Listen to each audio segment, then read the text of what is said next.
I am GPA 5. No আপনি mention করেন না, লেট মি সে। এত উত্তেজিত হেন না, এত উত্তেজিত হেন না। Order order. জিয়া পরিবারকে আমি নিশ্চিহ্ন বা এটা হাবিজাবি করতে বলেছি। I am giving challenge, where, when, how. মুক্তিযুদ্ধের ইতিহাস যখন বলতে হবে তখন আমি কার সাথে, আমি হাবার সাথে যুদ্ধ করছি, আমরা রাজাকারের সাথে যুদ্ধ করছি, এবং তাই আমরা এখানে আসছি। সবাই আমাকে খুব ভালোবাসে, তো এই জন্য আমাকে নিয়ে কসলায় সবাই। জামাত ইসলামীকে নিয়ে সারা দিন বলতে পারবো ইনশাআল্লাহ, আপনি খালি সময় দেন সামনে। এই যে নাহিদ ভাই, কই আজকে হ্যাপি বার্থডে বললাম, সে দেখি আগে গুলি নাকি আগে খাবে। কে মারবে ভাই তোমার? গত সপ্তাহে লক্ষ্য করলাম আমাদের মাননীয় প্রতিমন্ত্রী বিদ্যুতের সংকট নিয়ে কথা বলার সময় আমাদের অমিত সাহেব একটা জায়গায় একটা ওয়ার্ড ইউজ করলো, ফ্যাসিস্টের অব্যবস্থাপনা। আমি মনে করি এটা অনেক সফট এবং মাইল্ড একটা ওয়ার্ড ব্যবহার করা হয়েছে। আওয়ামী লীগ আমলে কোনো অব্যবস্থা হয় নাই বিদ্যুৎ খাতে। আওয়ামী লীগ আমলে হয়েছে লাগামহীন দুর্নীতি আর চুরি বিদ্যুৎ খাতে।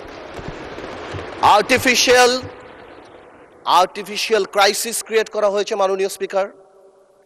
গ্যাস উত্তোলন করা হয় নাই বাপেক্স দিয়ে, ফেয়ার করা হয়েছে তৌফিক এলাহি সাহেবকে দিয়ে, যেটা ছিল সম্পূর্ণ একটা ব্লাফ। তারপর কুইক রেন্টাল দিয়ে কুইক ডিস্ট্রয় করা দিয়ে হয়েছিল এই দেশকে, এবং সেই বোঝা আমরা এখনো বয়ে বেড়াচ্ছি। আমি এই কথাটা সম্মানের সাথে এই জন্য বলি, না আমি কয়েকদিন ধরে আই ওয়াজ ওয়ান্ডারিং যে কেন তরুণ সমাজরা বারবার শুধু জুলাইতে এই 36 দিনের কথাই বলে। দেন আই রিয়েলাইজড যে আমরা 2008 থেকে গত 17 বছরের আওয়ামী লীগের অত্যাচারের কথা তাদের সাথে কানেক্ট করতে পারি নাই। আমার সামনে বসা মাননীয় সংসদ সদস্য আমার ভাই নাহিদ, হাসনাত, দে আর অনলি 28 years of age। 18 বছর আগে তাদের 10 বছর বয়স ছিল। তারা শেয়ার মার্কেটের দরবেশের অত্যাচারে 30 লক্ষ লোকের ফকির হয়ে যাওয়ার কথা জানে না, জানলেও সেটা ফিল করে না। বিডিআর পিলখানার কথা ফিল করে না, হয়তো জানে। তারা হেফাজতের সময় আলেম ওলামাদের রাস্তায় কান ধরে উঠায়া বসার সেই অপমানের কথা ফিল করে না। We couldn't connect to them. তারা হয়তো শুনেছে, তারা জানে না এই পার্লামেন্টকে কিভাবে নষ্ট করা হয়েছিল। ইয়াবাবদি, who is a Pablo Escobar, সবচেয়ে বড় ড্রাগ লর্ড এই দেশের, তাকে এখানে বসানো হয়েছিল। মমতাজকে বসানো হয়েছিল। তৎকালীন রাষ্ট্রপ্রধানকে এখানে বসে হজরত উমরের সাথে তুলনা করা দেওয়া হয়েছিল। প্লিজ, হজরত উমরের সাথে তুলনা করে দেওয়া হয়েছিল। এখানে বসে তৎকালীন রাষ্ট্রপ্রধানকে হজরত উপাধি দেওয়া হয়েছিল, পীর আউলিয়া দেওয়া হয়েছিল। আপনি এখানে বসা, যদি মেজর হাফিজ সাহেব থাকতো আমি বলতাম 2009 সালে আমি ওরা বাই ইলেকশন করতে গিয়েছিলাম, ধানের শীষের ভোট দেওয়ার জন্য এক কর্মীর বুড়া আঙ্গুল কেটে দেওয়া হয়েছিল। এই জিনিসগুলি আমরা কানেক্ট করতে পারি না, আমরা ইয়াং জেনারেশনকে পৌঁছাতে পারি না। তাহলে তারা রিয়েলাইজ করতো এরকম 36 দিনের জুলাইয়ের ছোট ছোট জুলাই আমরা 17 বছর উপলব্ধি করেছি। মাননীয় স্পিকার গেল সংসদের কথা, জুডিশিয়ারির কথা ইমাজিন করেন। আর্স্কিন মেয়র পার্লামেন্টারি প্রসিডিংসে বলা আছে জুডিশিয়ারি নিয়ে আমাদের কথা বলা উচিত না, বাট আমার বলতে হচ্ছে একটা দেশ থেকে চিফ জাস্টিস ভেঙে চলে গিয়েছে।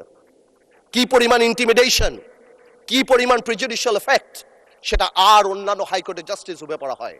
আমার দেশ নেত্রী খালেদা জিয়ার বিচারের রায় গণভবনের বারান্দায় বসে লেখা হয়েছে, যেখানে লক্ষ কোটি টাকা এক একটা মন্ত্রী 700 বাড়ির মালিক দুবাইতে হয়েছে। আজকে মাননীয় প্রধানমন্ত্রী বসা, উনার রায়ও হয়তো গণভবনের কোনো করিডোর থেকে রাখা হয়েছিল। জুডিশিয়ারিকে এভাবে ধ্বংস করে দেওয়া হয়েছে। ব্যুরোক্রেসি, তিতাসে নাকি কেজিতে করে টাকা খেত।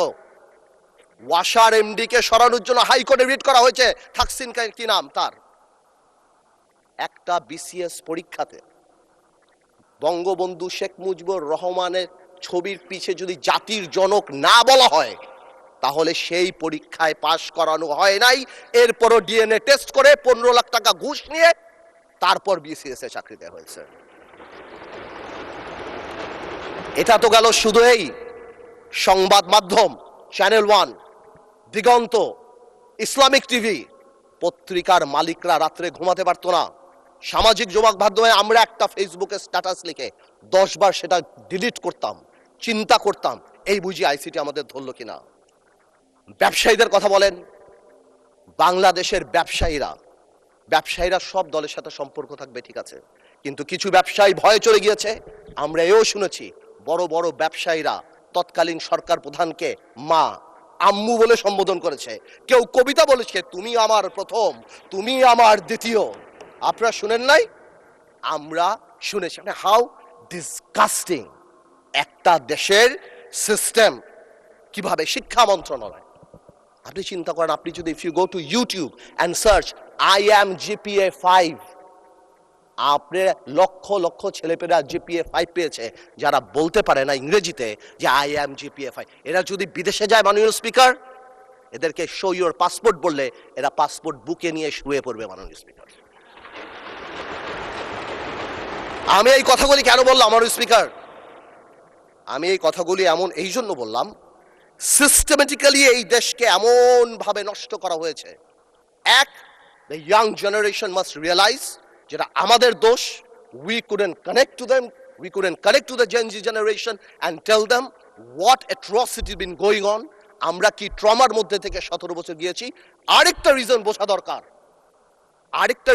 দরকার যে মাননীয় প্রধানমন্ত্রী তারেক রহমান সাহেব বাংলাদেশের ইতিহাসের সবচেয়ে খারাপ সময় বাংলাদেশের দায়িত্ব নিয়েছে। বাংলাদেশের প্রধানমন্ত্রী তারেক রহমান সাহেব যখন গণতন্ত্র ক্ষতবিক্ষত, তখন বাংলাদেশের দায়িত্ব নিয়েছে, যখন the whole country system is completely corrupted. এখন প্রশ্ন হলো, আমরা চাই যাতে আমরা এটা ঠিক করি, বাট এই ঠিক করার জন্য সবচেয়ে বড় ভূমিকা আমাদের। আর when I say আমাদের, উই ইনক্লুড বিরোধী দল। কিন্তু আমি বিরোধী দলের একটা জিনিস আমি এটা বুঝি না, ওনারা আমাদেরকে ভালোই বাসে না, আমরা এত চেষ্টা করি। ওনারা বলে না, আমি বলে না মাননীয় স্পিকার, বলে না তুম হামসে মোহাব্বত করো হাম বেওয়াফা নেহি করেঙ্গে। বলি উর্দুতে বললাম যাতে বুঝতে সুবিধা হয়। উর্দু বই দেখছি একটা, আমি একটা উর্দু বই দেখছি, ওই যে পিছিয়ে উর্দু বই একটা, একটু হ্যাঁ। আর আপনাদের সাথে কমিউনিকেট এনিওয়েজ আমি আপনাকে কল করি, will talk about it later. আচ্ছা, এখানে বসে স্পেশালি আমাদের বিরোধী নেতা শফিকুর রহমান সাহেব এত সুন্দর কথা বলে, অর্ধেক তো একদিকে ফ্যানই হয়ে গেছে ওনার কথার। উনি এত সুন্দর করে বলেন, আসুন না, কেন না আমরা এটা করতে পারি না, মাননীয় স্পিকার, বিএনপি ফ্যাসিবাদীর রাস্তা ধরে হাঁটা শুরু করছে শফিকুর রহমান। বিড়ালের মতো বাঁচতে চাই না, সিংহের মতো বাঁচতে চাই। মানুষ আশরাফুল মাখলুকাত আল্লাহ বানাইছে, আমরা সিংহ বিড়াল হয়ে যাচ্ছি। সংস্কার পিছিয়ে গেল, অভ্যুত্থানের প্রস্তুতি হবে। জিয়া পরিবার থেকে মানুষকে মুক্ত করার ঘোষণা। 16 বছর জিয়া পরিবারের থেকে মুক্ত করতে শেখ হাসিনা হেলিকপ্টার দিয়ে পালিয়েছে, সাতরায় পালাবে মাননীয় স্পিকার। বলে কি জিয়া পরিবার মানে বাংলাদেশের গণতন্ত্র, জিয়া পরিবার মানে বাংলাদেশের স্বাধীনতার ধারক বাহক, জিয়া পরিবার মানে বাংলাদেশের স্বাধীনতার ধারক বাহক। এখন জিয়া পরিবার মানে গণতন্ত্রের এখন কেন্দ্রবিন্দু। জিয়া পরিবারে ভাগাবে আল্লাহ। আওয়ামী লীগ সরাতে 16 বছর, আপনাদের সরাতে 16 দিন লাগবে না। এই সব কথা বলার পরও যেই আমরা একটু অ্যাটাকে যাই, আসুন আমরা সবাই এক হয়ে যাই, এই ডাবল স্ট্যান্ডার্ড করে লাভ হবে না। আমি বিরোধী দলের নেতাকে সম্মানের সাথে বলতে চাই, আপনি আপনার ঐক্য আপনার দলে ক্লাস নেন। আপনি বুঝান that he who comes in equity must come with clean hands. আপনি একবার এক কথা বলবেন রাজপথে, গণঅভ্যুত্থান ডাক দিবেন।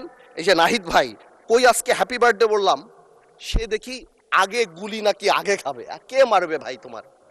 কেন মারবো? আমরা একসাথে যুদ্ধ করেছি আমরা 2 বছর আগে। why would we do that? এই যে মাইন্ডসেট, এই মাইন্ডসেট দিয়ে আমরা কোনোদিনও কাঙ্ক্ষিত জায়গায় পৌঁছাতে পারবো না। একটু আগে সালাউদ্দিন ভাই তাকায়, একটু আগে আমাদের মাননীয় আমার তো ভয় লাগে ওনারে, একটু আগে আমাদের স্বরাষ্ট্রমন্ত্রী সাহেব উনি বলে গেল জাতি বিভক্ত করা যাবে না। তো জাতি বিভক্ত না করলে মুক্তিযুদ্ধের ইতিহাস কিভাবে শিখাবো? হাওয়ার সাথে যুদ্ধ করছে মুক্তি বাহিনী। জাতি বিভক্ত করা যাবে না, বাংলাদেশকে হিন্দু মুসলমানে ভাগ করা যাবে না, আমেরিকা রাশিয়া ভাগ করা যাবে না। কিন্তু মুক্তিযুদ্ধের ইতিহাস যখন বলতে হবে তখন আমি কার সাথে? আমি হাওয়ার সাথে যুদ্ধ করছি, আমরা রাজাকারের সাথে যুদ্ধ করছি, এবং তাই আমরা এখানে আসছি। আল্লাহ, আজকে তো শেষ। এইবার বলতে চাই, এই তো অনেক কথাটা তো বললাম, আমি মনে করি এখন আমরা আমরা এটাকে চেঞ্জ করবো কিভাবে? How Time is extended for another 8 minutes for you. আমি আর আপনি কলিগ, মাননীয় স্পিকার, একসাথে পড়াইছি, একসাথে কত কফি খাওয়াইছি আপনারে। এই জন্যই তো 8 মিনিট দিলাম extra. Anyways, thank you, man. It's much obliged. First, we need to change the political culture. We have seen that our honorable Prime Minister started that. Political gesture change করতে হবে। আপনাদের বাড়ি গিয়েছেন, আপনারাও করেছেন, নাহিদ সাহেবের বাড়ি গিয়েছেন। এটা রুট লেভেলে নিয়ে যেতে হবে। আমাদের গ্রামাঞ্চলে যেখানেই আমরা যাই সেখানে এই পলিটিক্যাল কালচার নিয়ে যেতে হবে। Second, foundation of politics. জেনারেশনকে আমরা যে যার মতো ইতিহাস শিখিয়েছি, এই একটা জায়গায় আমাদের আসতে হবে। আমাদের সরোয়ার্দী সাহেব থেকে আরম্ভ করে, ভাসানী সাহেব থেকে আরম্ভ করে, শেরেবাংলা একে ফৌজক সাহেব থেকে আরম্ভ করে, বীর শ্রেষ্ঠ, যেটা আমরা অলরেডি দেখতে পাচ্ছি, and thanks to the prime minister, because আমরা সব জায়গায় দেখতে পাচ্ছি এই রেকগনিশনগুলি জেনুইনলি সামনের দিকে নিয়ে যেতে হবে। আনফর্চুনেটলি আজকে আমরা আমাদের ইয়াং জেনারেশনরা, আপনি জিজ্ঞেস করেন কয়জন 7টা বীরশ্রেষ্ঠর নাম জানে, অথচ অনেক আনইম্পর্টেন্ট লোকদের নাম জানে, অনেক আনইম্পর্টেন্ট সেলিব্রিটিদের নাম জানে। তাদেরকে রিয়েলাইজ করতে হবে এই সব লোকেরা সেলিব্রিটি না, দেশের জন্য যারা জীবন দিয়েছে, they are the true celebrity of the country. এবং ফাউন্ডেশন অফ পলিটিক্স মানে যখন আমরা 71 নিয়ে কথা বলবো, এটা তো খুবই ইম্পর্টেন্ট, যেটা আমি কারেক্টলি বললাম যে 71-এর ইতিহাস যেমন জানতে হবে এবং 71-কে জেনারেলাইজ করা যাবে না। Of course we respect 1947, of course we respect 1952, but 1971 is different. 52 আমাদের অর্জন, 71 আমাদের অর্জন, আমাদের আবেগ, আমাদের গৌরব, আমাদের অস্তিত্ব। এটার সাথে কারোই করা যাবে না। I am sorry to say, 71 যখনই আসবে তখন আমার ভাইদের সেই সময়কার ভূমিকার কথা আসবে, and unfortunately they have to live with this stigma rest of the life. এটাকে আপনি সরাতে পারবেন না। এটা মনে আছে আমার, বেসি হ্যাডক নামে কি একজন ছিল আপনার, উনি 1936-এ মনে হয় চার্চিলকে বলেছিল, চার্চিল একটু ড্রাঙ্ক ছিল আর কি, বলেছিল ইউ আর ড্রাঙ্ক পার্লামেন্টে। চার্চিল ঘুরে বলেছিল, I am drunk, tomorrow I can be sober, but you are ugly and you shall remain ugly. তো আমরা মাঝে মাঝে লাইন ক্রস করি, কালকে হয়তো ভালো হয়ে যাব, কিন্তু আপনারা যা ছিলেন তা থাকবেন, তাই থাকবেন। এটা বাস্তব, এটাকে মেনে নেয়াই ভালো। 47, 52 আর 71 এক না, প্রত্যেকটারই বিউটি আলাদা। আরেকটা জিনিস ভেরি ইম্পর্টেন্ট, এটা নির্বাচন আগেও মাননীয় প্রধানমন্ত্রী অনেকবার বলেছিল, জনগণ। এটা খুব important. We have realise this time যে আমাদের কর্মী কত এক একটা এলাকায় 10,000, 15,000, 20,000, কিন্তু জনগণ 4 lakh, 4.5 lakh vote. Something is wrong, half of the people are not voting, something is wrong, we couldn't connect, আমরা তাদের আনতে পারছি না। সুতরাং আমি মনে করি আগামীতে আমাদের সবারই জনগণ ভিত্তিক সংগঠন করা উচিত। প্রত্যেকটা ইউনিয়ন থেকে ইউনিয়নের অ্যাডভাইজরি কমিটি করে তাদের আমাদের প্রত্যক্ষ রাজনীতির সাথে আনা উচিত। এবং যদি সম্ভব হয়, এটা আমার তরফ থেকে শুধু, আপার হাউস হচ্ছে আমাদের সবচেয়ে বেশি ফরেন কারেন্সি আসে গার্মেন্টস থেকে, বিদেশি থেকে, সেখান থেকেও গার্মেন্টসের বোনদেরকে যদি কোনোভাবে আপার হাউসে রাখা যায়, সো দ্যাট তাদের কথা আমরা শুনতে পারি, অথবা প্রবাসী কথায় যদি 2-1 জন রাখা হয়, আমার মনে হয় ডিরেক্টলি তাদের সাথে আমাদের কানেক্টিভিটিটা হবে। It is just my opinion, আমার বলার জন্য। আরেকটা জিনিস আছে, এটা আরেকটা ইম্পর্টেন্ট জিনিস, সময় তো চলে যাচ্ছে, বেশি সময় নেওয়া যাবে না আর। সামাজিক লিডারশিপ ইজ ভেরি ইম্পর্টেন্ট। সমাজ এখন সাংঘাতিকভাবে বিভক্ত। আপনি ভোট নিতে যাবেন, কোনো বাড়িতে ঢুকবেন, বাবা সারাদিন নামাজ পড়ছেন, অথবা বাবা সারাদিন কাজ করছেন, তার ওয়াইফ সারাদিন নামাজ পড়ছেন, ছেলে একটা টিকটক করে, মেয়ে একটা কোরিয়ান অ্যাক্টর হতে যায়। উই নিড সোশ্যাল লিডারশিপ, এবং এটাকে একটা বন্ধনে আনার জন্য the only thing is religion or culture. আমরা মডার্নাইজেশন, গ্লোবালাইজেশনের নাম করে আমাদের রুট, আমাদের ধর্ম থেকে অনেক দূরে সরে গিয়েছি। আমাদের ধর্মে আর কালচারে ফেরত আসতে হবে যদি সমাজকে বাঁচাতে হয়। সুতরাং আমরা যারা এখানে আছি, তাদের পলিটিক্যাল লিডার হওয়ার পাশাপাশিও প্রত্যেকেরই সামাজিক লিডারের ভূমিকায় যেতে হবে। বেশি সময় নাই, আমি খালি এতটুকু বলবো, আমাদের দেশে আমরা যারা আছি, আমাদের মাননীয় প্রধানমন্ত্রী আরম্ভ থেকে ক্যাবিনেট এবং আপনারা যারা আছেন, আমাদের সবাই কাজ করা উচিত কিছু জিনিস করতে, মোরাল ভ্যালুস বাড়ানোর জন্য। আমি শুনেছিলাম এখানে শিক্ষামন্ত্রী ছিলেন, একবার বলেছিলেন বিভিন্ন ল্যাঙ্গুয়েজের কোর্স করানো হবে। আমি মনে করি একটা স্কুল অফ গাইডেন্সও থাকা উচিত। We lack heroes. আমরা কাদেরকে হিরো বানাবো? প্রায় আমরা হযরত মুহাম্মদ সাল্লাল্লাহু আলাইহি ওয়াসাল্লামের কথা বলি, আমাদের মুশকিলে, আমাদের রাজনৈতিক মুশকিলে আমরা যদি পৃথিবীর সর্বশ্রেষ্ঠ মানব নবী করিম সাল্লাল্লাহু আলাইহি ওয়াসাল্লামকেই ফলো করি, 4 খলিফাই করি, সমাধানের সাথে সাথেও একটা ডিভাইন ব্লেসিং আমাদের থাকবে ইনশাআল্লাহ, এবং আল্লাহ তাআলা আমাদেরকে কোনোদিনও বিপদে ডেকে নিতে দেবে না। শেষ কথা একটা বলে যাই, অনেকেই আওয়ামী লীগ নিয়ে কথা বলে, আওয়ামী লীগের ফিরে আসা নিয়ে কথা বলে। আমি একটা কথা আওয়ামী লীগ নিয়ে পরিষ্কার বলে দিতে চাই, জুলাইকে অস্বীকার করে বাংলাদেশে রাজনীতি করার কোনো সুযোগ নাই। জুলাইকে জঙ্গি আখ্যা দিয়ে বাংলাদেশে রাজনীতি করার কোনো সুযোগ নাই, এবং এই বিচার না হওয়া পর্যন্ত বাংলাদেশে রাজনীতি করার কোনো সুযোগ নাই। মাননীয় স্পিকার, যে ইনস্টিটিউশনগুলি আমাদের ধ্বংস হয়েছে, বিশেষ করে আমি মাননীয় প্রধানমন্ত্রী, আমাদের ফরেন মিনিস্টার সবাইকে বলবো, বাংলাদেশ হ্যাজ আ টেইন্টেড, আমি বলবো টেইন্টেড রেপুটেশন। গত সরকারের সময় আমরা স্যাংশন পেয়েছি, স্যাংশন বিদেশের মাটিতে, কিন্তু আমাদের জন্য অত্যন্ত লজ্জাজনক।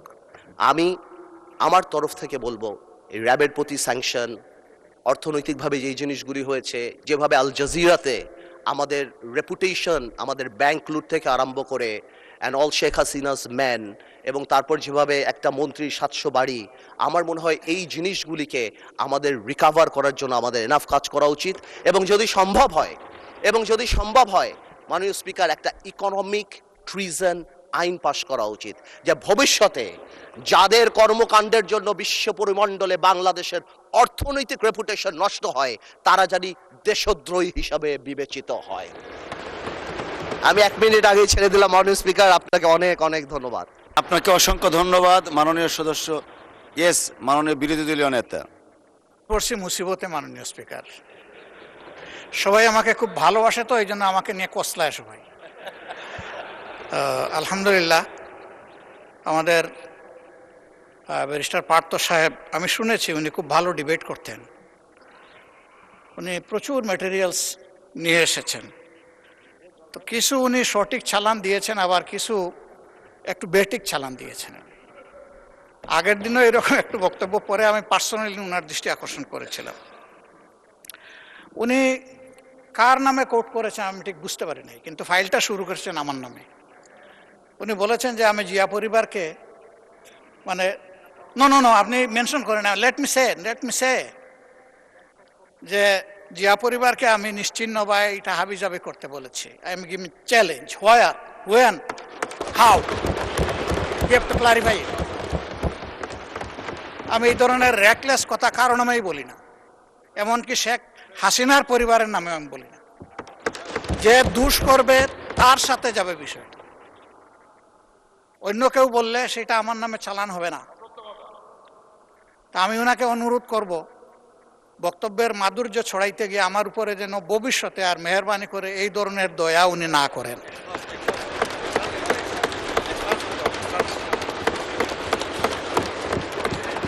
আমাকে এত ভালোবেসে সব কিছু আমার নামে চালান দিলে আমি বুঝাবুঝে বহন করতে অপারক।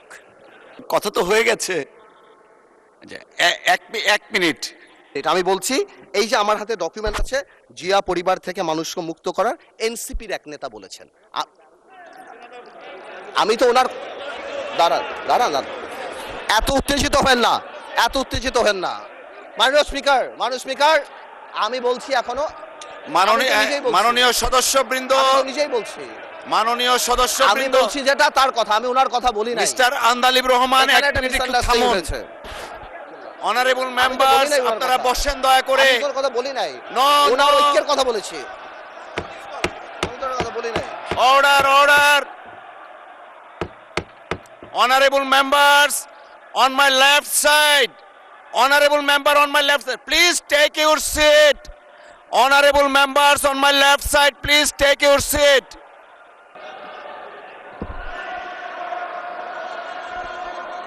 Everyone, please take your seat. Everyone, please take your seat. Honorable বিরোধী দলের নেতা, আপনি বসুন দয়া করে। আপনি বসুন প্লিজ, দয়া করে বসুন।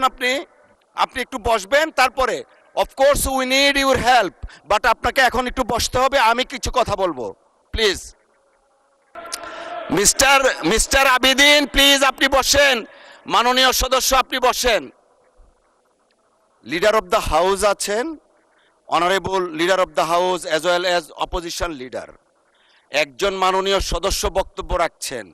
You may like it or dislike it, but you have no rights to oppose him standing way. একটু আগে, বিরতির আগে আমাদের মাননীয় স্পিকার বলে গেছেন যে প্রত্যেকের ফ্রিডম আছে। You have every rights to speak with the permission of the speaker, but you have no rights whatsoever to attack each other the way you did it. It is very much unfortunate. জাতি 24-এর মহান গণ অভ্যুত্থানের কথা আমরা বারবার বলি, চেতনার কথা বলি। এই চেতনা তো জাতি দেখতে চায় না। প্লিজ মাননীয় সদস্য, আপনি আপনার বক্তব্য 1 মিনিটের মধ্যে শেষ করবেন, তারপর বিরোধী দলের নেতা কি বলতে চাচ্ছেন আমরা সেটা শুনবো প্লিজ। মানে স্পিকার, আপনাকে ধন্যবাদ। মানে স্পিকার, আমি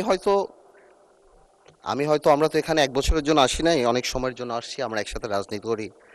আমি হয়তো ওনার নাম দিয়ে বিরোধী দলের নেতা, যেহেতু ওনাকে লায়াবিলিটি, যেহেতু উনি 11 দলের নেতা, ওনার নাম বলেই আমি স্টার্ট করেছি, বাট এই ক্লিপগুলিতে আরও অন্যান্য কথা আছেন, তো এই জন্য আমি এক্সপ্লেন করি নাই। কোনো মিসআন্ডারস্ট্যান্ডিং থাকলে আই হ্যাভ নো প্রবলেম, কিন্তু আমার ওনাকে অ্যাকিউজ করে যেটা না, বিকজ আমি তো ডকুমেন্ট নিয়ে কথা বলছি, there is bin a misunderstanding, হ্যাঁ এটা খুব সিম্পল ব্যাপার, এর বাইরে আর কিছুই না।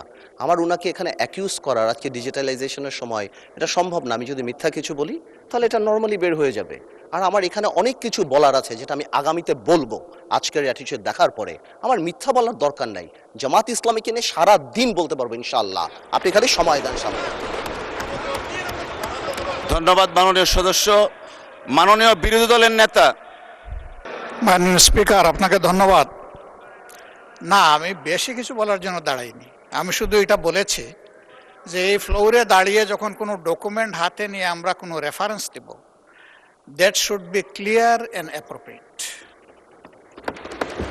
তাইলে তো আর কোনো সমস্যা হয় না। তখন তার কারো চ্যালেঞ্জ করার থাকলে সে করবে, আর অ্যাডমিট করার হলে তাও করবে, অসুবিধা নাই। কিন্তু যদি কনফিউজিং ওয়েতে আমরা এটা সামনে প্রেজেন্ট করি তাহলে তো প্রবলেম ক্রিয়েট হবে। আমি ওনাকে এবং সবাইকে, আমাকে সহ সবাইকে অনুরোধ করব, ডকুমেন্টেড কোনো কিছু এখানে যদি কেউ রেফারেন্স দিয়ে এক্সপ্রেস করেন, that should be very specified. Thank you মাননীয়। থ্যাংক ইউ মাননীয় বিরোধী দলীয় নেতা। এটা আমরা আগেও বলেছি, মাননীয় একজন সদস্য একবার একটা স্টেটমেন্ট দিয়েছেন একজন মানুষের মৃত্যু নিয়ে। আমরা আগেও বলেছি, এখনও আবার বলছি, আমরা মহান জাতীয় সংসদের সামনে যখন যে বক্তব্য উপস্থাপন করব, জেনে বুঝে শুনে আমরা করব। সকলকে ধন্যবাদ।